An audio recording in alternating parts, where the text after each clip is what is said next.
Hello दोस्तों, मैं हूं अपूर्व और ये हमारा नेक्स्ट ट्यूटोरियल। और इस ट्यूटोरियल में हम सीखेंगे about do while loop. Do while loop एक तरह का एग्जिट कंट्रोल लूप होता है।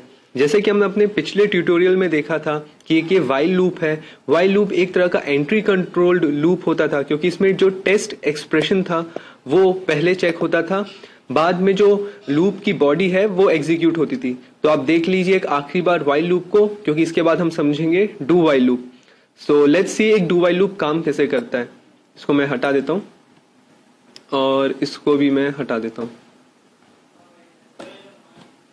अब एक डू वाइल लूप जो होता है, जैसे कि मैंने बताया कि एक एंट्री कंट्रोल्ड लूप होता है, तो इसकी खासियत ये होती है कि ये कम से कम एक बार चलता ही है।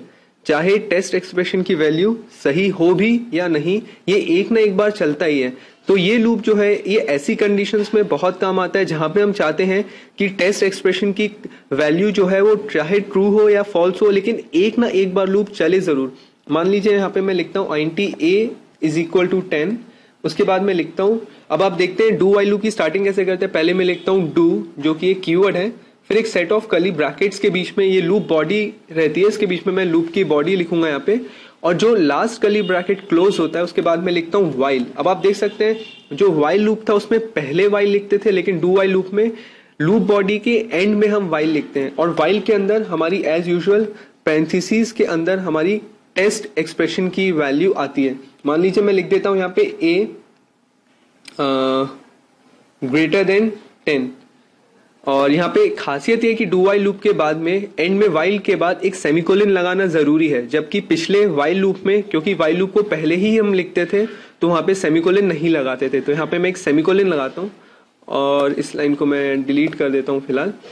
अब देखिए, आप देख सकते हैं कि a की वैल्यू जो है मैं यहाँ पे उसको 10 की जगह 5 कर देता हूँ। आप देख सकते हैं कि यहाँ पे a की वैल्यू फिलहाल 10 से कम है, लेकिन इसके बावजूद ये लूप अगर मैं यहाँ पे लिखता हूँ सी आउट नई लाइन में वैल्यू ऑफ a,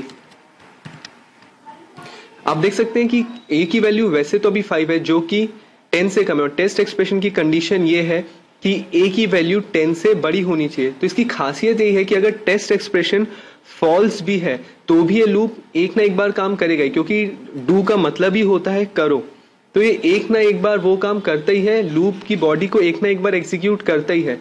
तो ये एक बार एटलीस्ट वंस एक बार एग्जीक्यूट करने के बाद टेस्ट एक्सप्रेशन कंडीशन को चेक करता है। उसके बाद अगर कंडीशन फॉल्स होती है तो नेक्स्ट टाइम एग्जीक्यूट नहीं होता है।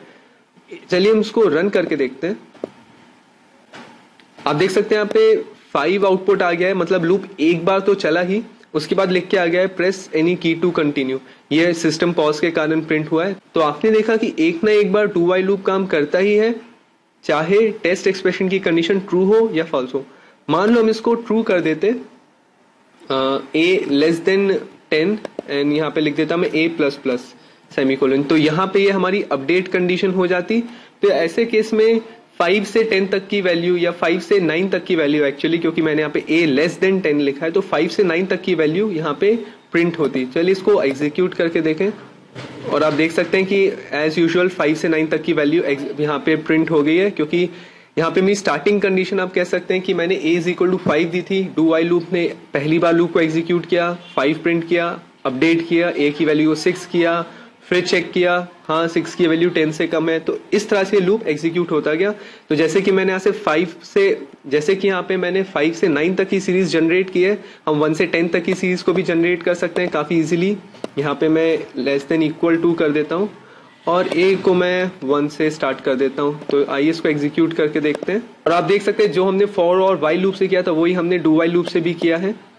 और मान लीजिए अगर हमको फैक्टोरियल के प्रोग्राम को भी डू वाइल लूप से बनाना होता, जैसा कि हमने अपने पिछले ट्यूटोरियल में वाइल लूप से बनाया था, तो हम इस प्रकार से डू वाइल लूप का यूज करके हम फैक्टोरियल का प्रोग्राम भी बना सकते हैं। आप देख सकते हैं मैंने यहाँ पे कोई चेंजेस नहीं किए, मैंने वाइल की कंडीशन को नीचे कर दिया है, डू की कंडीशन को ऊपर कर दिया है, और मैं इसको अगर एग्जीक्यूट करके देखता हूँ तो ये पिछली तरह से ही काम करेगा। Please enter a number for its factorial. मैं डालता हूँ 3 का फैक्टोरियल होता है 6, 3 इंटू 2 इंटू 1 इज 6। आप देख सकते हैं the factorial is 6, answer print हो जाता है। तो दोस्तों यहाँ पे हमने देखा कि एक डू वाइल लूप काम कैसे करता है। एक बार फिर से आपको बताता हूँ, do while loop exit control loop होता है, क्योंकि जब ये लूप की बॉडी खत्म होती है, एग्जिट होती है, वहां पे चेकिंग कंडीशन आती है और ये लूप एक ना एक बार रन होता ही है, इररिस्पेक्टिव ऑफ द कंडीशन कि जो चेकिंग कंडीशन है वो ट्रू है या फॉल्स है, उससे उसको कोई मतलब नहीं होता है, वो एक ना एक बार रन होता ही है। तो दोस्तों जुड़े रहिए मेरे ट्यूटोरियल से। Thanks a lot.